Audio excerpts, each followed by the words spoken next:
Uy, patay ko namang nakatato. Yan. Bago pa lang.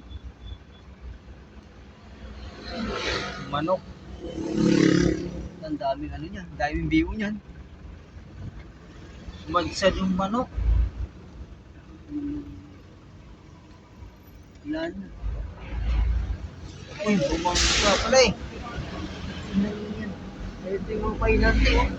Ha? Ito yung mga painante. Nandun? Oo. Bumangga yung ano. Truck ng manok. Delivery ng manok. Dito sa Teresa.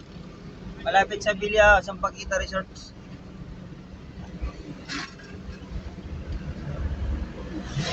Ibig sabihin nawala ng preno yun. Binangga na lang niya doon. Tulog yun. Laglag siya dito pag ano, hindi niya ibangga. Baka may iniwasan. Kawawa yung manok, hinihingal na.